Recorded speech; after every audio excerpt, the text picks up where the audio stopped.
What's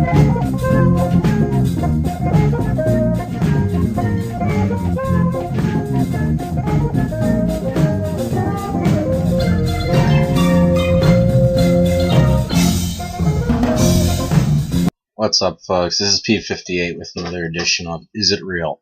And this week we're doing Suicide Mouse, the apparent suicide of one Mickey Mouse. Oh boy! Now the story begins with a person that claims his source was someone who was friends with Leonard Maltin, the movie critic. I love it. Who is always doing things for Disney, like going through their old cartoons and seeing if they're commercially viable for DVD release. So they decide, Leonard Maltin and his assistant start watching this loop of Mickey Mouse walking down a city block, and what it looks like is just a continuous loop of it going over and over again. And when they digitized it, they realized it wasn't just a quick 2-minute clip of him walking, but it was 9 minutes. So they decided, let's digitize it and put it on the computer and see what it is. And they saw it was closer to 10 minutes long. And they just watched it, and for about 5 to 7 minutes, just Mickey walking. The music is not real music, kind of music, but it just sounds more like, to the person telling the story, that it's someone banging on a piano key. Just, you know, kind of like what you'd probably see in an old Three Stooges short when they're goofing around. And then it cuts to black after like the 5.5 minute or 6 minute or 7th minute or whatever. And then after that it returns back, but the music's different.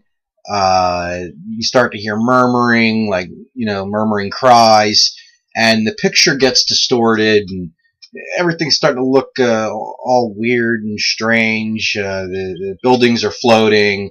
The ground is distorted. Mickey even appears. Now, I watched the Suicide Mouse video, and it was hard for me to tell, but in the story, you see him, his face curl into an evil smile, and his eyes are pointing up, or something like that. But I couldn't tell. It's poor quality, like, you know, the Squidward episode or the Dead Bart. It's just, you know, someone, whoever made it, you know, it's poor quality. You can't really see the face or the smile or any of those creepy things happening.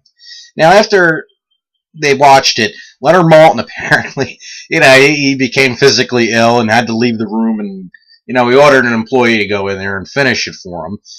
Now, watching, they noticed that the color changes in ways that wasn't possible back in the 30s when this cartoon was drawn, which, you know, says right away that it's obviously not a Disney cartoon. Now, the video ends a la Looney Tunes with a face of Mickey Mouse and a music box playing out a tune. And that's when the story gets really bad, because all of a sudden this person now works for Disney. Yes, by the time the story ends, he says he has a security guard working under him that was near the room when the cartoon was watched. And an employee stumbled out of the room and then said 7 times, "Real suffering is not known," and then apparently shoots himself. So this employee, his entire psyche was balanced precariously on Mickey Mouse's happiness and working for Leonard Maltin. The person then writing the story says they met Leonard Maltin and asked him about this incident. But all I could get out of him was that in the last frame, there was a Russian text that said, "The sights of hell brings its viewers back in." I thought Leonard Maltin ran out of the room. I thought his employee shot himself before he could tell, you know, what was so horrible. He had to blow his brains out. And then, you know, the writer, you know, who, you know, either works for Disney or whatever, he doesn't know if it's online or not. So besides working for Disney and having a candid talk with Mr. Maltin about a suicide that he would probably feel responsible for, this man's never heard of Google or YouTube, you know, and because he says, if you see it, you know, call him day or night. You can't watch it, you know, don't view it. You know, you'll grow hair on your palms. In the end, it's just a really bad story. You know, at first it's the guy writing it, you know, it's a friend of a friend. And then, you know, partway through the story, you know, he was there, and then, you know, he was the friend of the friend. So, you know, you got one person who probably started the story 6 months ago, and, you know, I guess they didn't read the first part and just kept on writing, and, you know, it's just not a very good story. It's obviously fake. The person who wrote it has no concept of continuity. I'm not trying to knock him, but it's there's just no continuity to it. Is he a security guard? I thought it was his friend of a friend that was a friend with Moulton.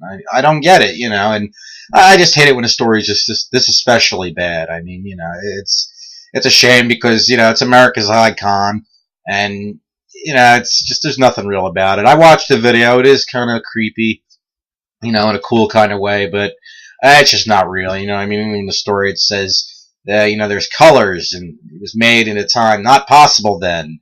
Well, then probably it wasn't made then, and you're an idiot.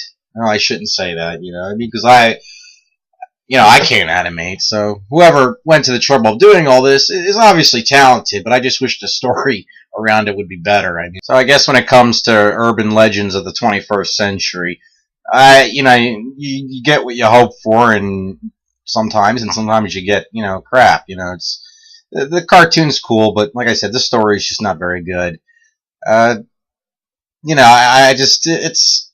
It had potential. A lot of this, creepypastas I've read about have potential. They're all really good stories, and they fit really well in today's society. But as far as Mickey Mouse, that's probably the least enjoyable one. The video is good, but the story was horribly written, and it's too bad. Who doesn't love it when their childhood love is something horrible happens to it. It gets in your psyche. It's messed up, and that's what makes it cool. But okay, that's it for this week. Please like and subscribe, and check out all my other Is It Real videos and my Uppity Atheist videos. Okay, thanks for watching. I'll see you around.